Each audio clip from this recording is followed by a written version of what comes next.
अरे अरे अब क्या होगा। सबकी जबान से यही अल्फाज निकल रहे थे।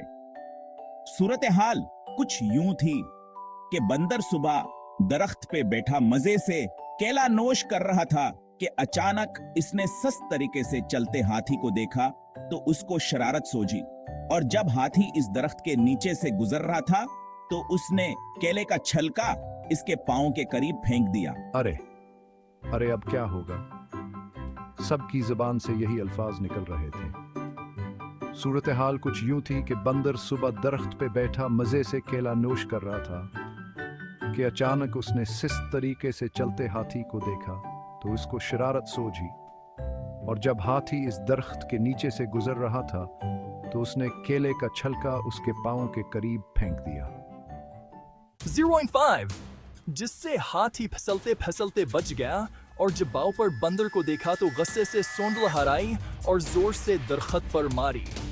बंदर की जरूरत ना पड़ी कि दूसरे दरख्त पे छलांग लगा सके, और दूसरी मसला यह है दरख्त भी कुछ फासले पर था, और जब हाथी ने अपने पांव से दरख्त को झटका दिया तो शरारती बंदर को जान के लाले पड़ गए।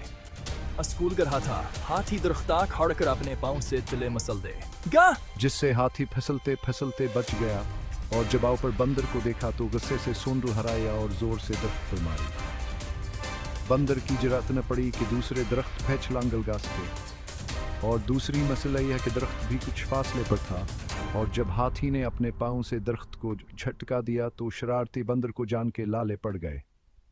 स्कूल गर रहा था, हाथी दरख्ता खाड़ कर अपने पांव से तिले मसल दे।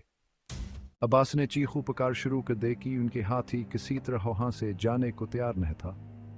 इसने अपने तमाम दोस्तों को आवाजें दें, वह हंसबाकठे हो गए। वो खुद भी हाथी के करीब जाने से डर रहे थे कि उनके हाथी का गुस्सा अरूज पर था। दरख्त की शाखें टूट चुकी थीं।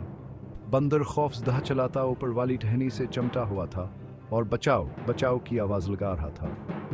आज तो जंगल का बादशाह शेर भी दूसरे जंगल की सीर के लिए गया हुआ। अब शदीद कोई भी इसको हाथी के खतरनाक तीवर से बचा नहीं सकता था।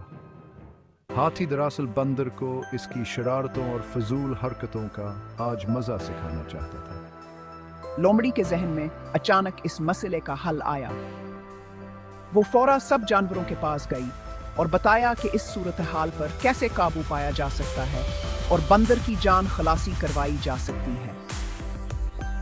अगर भालू जाकर इससे बात करे तो वो जरूर इसको बात मान जाएगा, क्योंकि वो अच्छे दोस्त हैं और उम्मीद है कि हाथी इसकी बात नहीं टालेगा। सब इसकी बात पर मुत्तफिक हुए और भालू से कहा कि इस मौके पर बंदर की मदद करे और उसको हाथी से माफी दिलवा दे। भालू सरहलाता दरख्त की तरफ बढ़ा जिसकी सिर्फ एक दो शाखें ही रह गई थी, और बंदर को अपनी मौत सामने नजर आ रही थी। भालू हाथी के करीब आया और उसकी मंद समाजत की और यकीन दिलाया कि आइंदा बंदर ऐसी कोई हरकत नहीं करेगा।